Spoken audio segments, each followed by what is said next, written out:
नमस्कार, कोटबदली एजुकेशन में आपका हार्दिक स्वागत है। मैं पंकज शेरावत उपस्थित हूं आपके सामने महत्वपूर्ण जानकारी लेकर। आज हम बात करेंगे रीट 2025 के बारे में।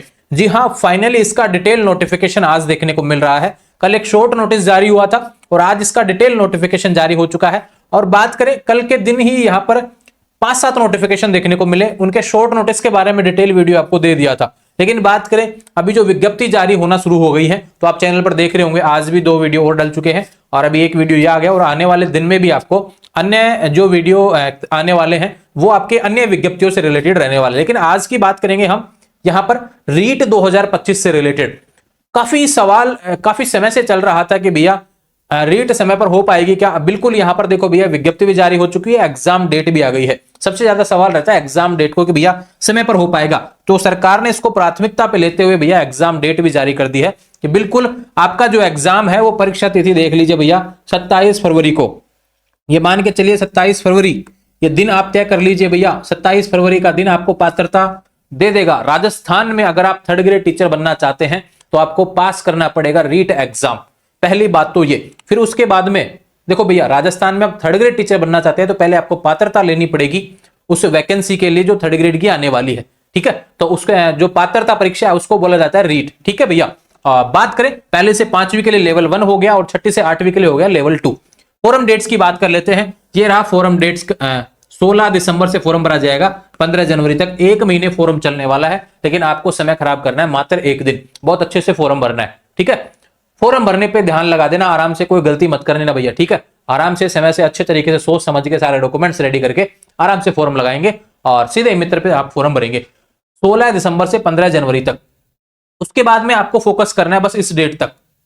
आपको अपना सिलेबस निकालना है और अपनी तैयारी करनी है। पहले से तैयारी करनी बहुत अच्छी बात है, उसको थोड़ा सा और गहरा अध्ययन करने की आवश्यकता है। या फिर अभी शुरुआत कर रहे हैं तो भी भैया आपको अत्यधिक पढ़ाई आपको करनी पड़ेगी। ठीक है, बात करें परीक्षा प्रारंभ होने का समय, प्रथम पारी आपकी 10 से 12:30 बजे तक, द्वितीय पारी आपकी रहेगी 3 से 5:30 बजे तक। ठीक है भैया, इस तरीके से आपका जो 2 शिफ्ट रहेंगी उसके बारे में जानकारी दी हुई है। बात करें फॉरम फीस से रिलेटेड, लेवल 1 के लिए फीस रहेगी भैया 550 रुपए और लेवल 2 के लिए 550 रुपए। अगर आप दोनों के आवेदन करते हैं, आपने ग्रेजुएशन एक तरीके से कहूं BST से भी कर रखा है और बीएड भी कर रखा है, तो आप दोनों के लिए आवेदन करेंगे तो वहां पर आपकी फीस जो है 750 रुपए लगने वाली है। ठीक है, इसके बारे में भी जानकारी आपको अवेलेबल। ये शॉर्ट नोटिस था, ये कल आया था, इसको समझा दिया था। ये विज्ञप्ति के फ्रंट पेज है। अब इसके बारे में बाकी जो जानकारी है डिटेल से हम समझते हैं भैया क्या जानकारी दी गई है।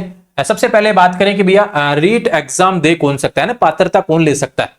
देखो भैया, लेवल 1 से 5 के लिए देखो क्या लिखा हुआ है, कक्षा 1 से 5 के लिए आपके पास क्या होना चाहिए भैया, 2 ईयर डिप्लोमा। तो इसमें बात की गई है भैया BSTC, जिसको कि अलग अलग स्टेट में अलग अलग नाम से जाना जाता है। ठीक है, इसको हम बोलते हैं प्री DLED। ठीक है भैया, DLED जो हम बोलते हैं वो रहा। ठीक है, DLED बोला जाता है। बात करें आपके पास अगर डिप्लोमा है 2 साल का, ध्यान रखें BSTC का, तो भी आप यहां पर आवेदन कर सकते हैं। ठीक है भैया, सब जगह यही बोला गया है।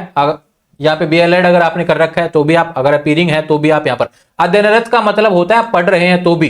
इसमें भी वही चीज लिखा गया है, इस कोर्स में अध्ययनरत। अध्ययनरत मतलब चाहे फर्स्ट ईयर में हो चाहे सेकंड ईयर में हो। अगर केवल सेकंड ईयर मांगता तो यहां पर लिखता कभी अंतिम वर्ष, लेकिन यहां पे ऐसा अंतिम वर्ष वाला लफड़ा ही नहीं है। यानी आप फर्स्ट ईयर में हो चाहे सेकंड ईयर में हो, आप फॉर्म लगा सकते हैं लेवल 1 से 5 के लिए, अगर आप BSTC कर रखे हैं तो। ठीक है भैया, ये बात आपसे रिलेटेड हो गई। ठीक वही बात करें भैया इस इधर की साइड, ये कक्षा 6 से 8 के लिए है। इसमें क्या लिखा गया है कि भैया ग्रेजुएशन और प्लस में साथ में अगर 2 ईयर डिप्लोमा कर रखा है तो भी आप यहां पर द्वितीय लेवल जो रहने वाला उसके लिए आप आवेदन कर सकते हैं। इसकी जानकारी दी गई है। साथ में कहें अगर आपने बीएड कर रखा है, देखो ये रहा बीएड कर रखा है तो भी आप यहां पर लगा सकते हैं। बीएड अपीयरिंग है तो भी आप लगा सकते हैं। क्या लिखा हुआ है, अध्ययनरत, यानी फर्स्ट ईयर में हो चाहे सेकंड ईयर में हो आप फॉर्म लगा सकते हैं। ठीक वही बात करें स्पेशल एजुकेशन वालों के लिए भी है भैया, आप यहाँ पे फॉर्म लगा सकते हैं। वही बात करें इंटीग्रेटेड वाले आगे BA BEd BSc BEd वाले भैया, आप फर्स्ट ईयर में भी है तो भी फॉर्म लगा सकते हैं इस कोर्स में अध्ययनरत। यानी अगर आप इस कोर्स को कर रहे हैं चाहे first year second year third year fourth year,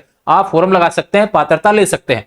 ठीक है भाई, समझ में आई बात। अब देखो इस पात्रता का मतलब क्या निकलता है कि जब जो तृतीय श्रेणी की वैकेंसी आएगी, जो पात्र होंगे उसका रीट क्वालिफाई होना चाहिए। दूसरी बात, आपकी जो पात्रता के बाद में जो मेन एग्जाम होना है तब तक आपका डिग्री वगैरह सब कंप्लीट हो जाना चाहिए। ये भी जानकारी आपको दी गई है। अगर आपकी क्वालिफाई तब तक नहीं हो पाता है, ध्यान रखिए कि भाई आपकी पात्रता तो आपकी क्वालिफाई हो जाएगी, लेकिन आपका जो डिग्री है वो कंप्लीट नहीं हो रहा है। जो आपका बीएड और ये बीएसटीसी जो चल रहा है, अगर आपका मेन एग्जाम तक क्वालिफाई नहीं हो पाता है, कंप्लीट नहीं हो पाता है, तो ध्यान रखें आप एक विशेष रूप से बात कि भाई आप मेन एग्जाम में नहीं बैठ पाएंगे जो तृतीय श्रेणी का रहेगा। इसलिए अपना जो पात्रता तो आपको लेकिन लेनी है, मेन एग्जाम में बैठे ना बैठे, समय तक डिग्री पूरी हो ना हो, लेकिन पात्रता तो आपको लेनी है। और एक बार पात्रता क्वालिफाई कर जाएंगे तो ध्यान रखिए भैया, आजीवन इसकी वैलिडिटी रहने वाली है। बार बार वाला लफड़ाई खत्म करो, ठीक है। एक बार अच्छे से मन लगा के पढ़ाई करो, फरवरी में एग्जाम दो और बढ़िया से एक बार तृतीय श्रेणी शिक्षक बनने की पात्रता प्राप्त करें। ये बात हो गई इसकी एलिजिबिलिटी से रिलेटेड। चलते हैं अगले नोटिफिकेशन की तरफ कि भैया क्या क्या जानकारी दी हुई है। ये आ गया सिलेबस के बारे में भैया, विस्तृत पाठ्यक्रम। देखो भैया, पहला जो खंड है वो बाल विकास से रिलेटेड रहेगा, 30% देखने को मिलेंगे। दूसरा रहेगा खंड सेकंड और थर्ड, ये लैंग्वेज से रिलेटेड एक एक भाषा आपको चुननी पड़ेगी।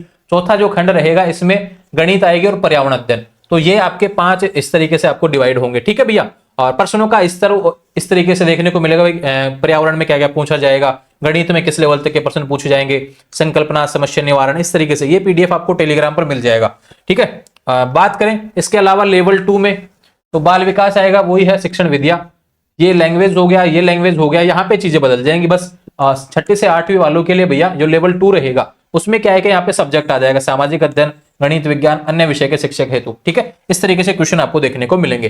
तो ये हो गया इसका लेवल 2 का सिलेबस। ये भी पीडीएफ आपको टेलीग्राम पर देखने को मिल जाएगा। आगे चलते हैं भैया, परीक्षा की दिनांक ऑलरेडी हाईलाइट है। वैसे ही भैया रीट का एग्जाम तो 27 फरवरी 2025 को रीट एग्जाम होने वाला है। आपके पास में ये मान के चले दिसंबर का मिड के बाद का समय बचा है। और बात करें जनवरी पूरा बचा है और फरवरी पूरा रहेगा, लेकिन फरवरी तो फरफर हो जाता है भैया, इसलिए कह रहा हूं आपके पास में अंतिम 2 महीने बचे हैं। अच्छे से तैयारी करें, ज्यादा समय आपको यहां पर दिया नहीं गया है और अच्छी तैयारी करनी है। और ये पारियों से रिलेटेड समय भी दिया गया है, ठीक है भैया। और इसके बाद बात करें भैया न्यूनतम उत्तीर्णांक, रीट पास कब होगा भैया, आपका एग्जाम क्वालिफाई कब होगा, उसके लिए मिनिमम मार्क्स भी बताया गया है कि जनरल के आप विद्यार्थी हैं तो भैया कम से कम 60% आपके नंबर आएंगे तो ही आप क्वालिफाई करेंगे, नॉन टीएसपी वाले। और टीएसपी वाले 60% लिखा हुआ है ना, नंबर नहीं लिखा, प्रतिशत 60% आना चाहिए, ठीक है। एसटी के लिए लिखा है 55%, एससी, ओबीसी, एमबीसी, ईडब्ल्यूएस के लिए 55%, ठीक है। और विधवा परित्यक्ता महिलाओं के लिए, भूतपूर्व सैनिक के लिए 50 और निःशक्त जन के लिए भैया 40% नंबर आपके आते हैं। और शहरिया जनजाति के लिए 36% नंबर अगर आपके आते हैं तो आप क्वालिफाई कर जाएंगे, ठीक है भैया, यानी रीट पास आपका हो जाएगा। एक बात और करें, जो जानकारी मैं आपको दे रहा था भैया, कौन पात्र होगा बैठने के लिए। अगर आपकी शैक्षणिक योग्यता, अभी तो आप अपीयरिंग में बैठ रहे हैं भैया, अपीयरिंग वाले बैठ रहे हैं, अध्ययनरत वाले बैठ रहे हैं, कोई दिक्कत नहीं है। अध्ययनरत वाले सभी एग्जाम दे सकते हैं, ठीक है। लेकिन देखो इसमें क्या कहा गया है कि किंतु उपयुक्त अध्ययनरत अभ्यर्थी राज्य सरकार द्वारा भर्ती के लिए तभी पात्र होंगे जब उन्होंने उपयुक्त प्रशिक्षण कोर्स और योग्यताएं राज्य सरकार द्वारा प्रचलित एवं प्रभावी नियमों के अनुसार प्राथमिक व उच्च प्राथमिक विद्यालय अध्यापक भर्ती प्रतियोगी परीक्षा के लिए ऑनलाइन आवेदन करने हेतु निर्धारित अंतिम तिथि तक इससे पूर्व समस्त शैक्षिक और शैक्षिक योग्यताएं रीट 2024 न्यूनतम प्राप्तांक प्रतिशत सहित उत्तीर्ण कर लिया हो। देखो समझा देता हूं अच्छे तरीके से। इसमें क्या कहा गया है कि भैया आप रीट क्वालिफाई कर जाइए, अब आप मेंस में तभी बैठ पाएंगे जब आपका जो बीएसटीसी कर रहे हैं, जिन्होंने कर लिया है उनका कोई दिक्कत नहीं है, जो बीएड कर लिया है कोई दिक्कत नहीं है, जो अपीयरिंग वाले विद्यार्थी हैं, आपका मेन भर्ती जो आएगा उसमें आप तभी बैठ पाएंगे जब आपकी डिग्री कंप्लीट हो जाए। क्या लिखा हुआ है भैया यहाँ पे देखो, स्पेशली कहा है कि भैया आपकी कंप्लीट हो जानी चाहिए, तभी पात्र होंगे जब आप जो भी प्रशिक्षण कोर्स है, योग्यता है, वो आपका मतलब कि तब तक का उत्तीर्ण कर लिया हो, पास कर लिया होना चाहिए। कब तक?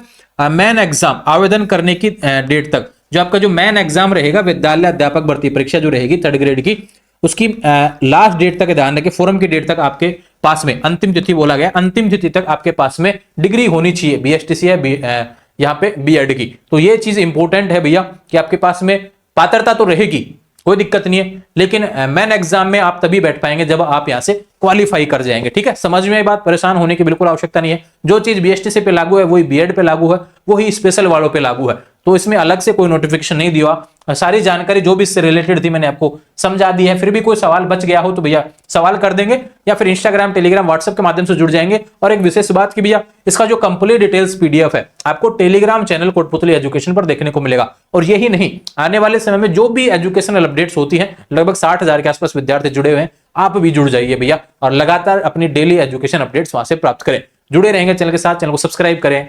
Thank you.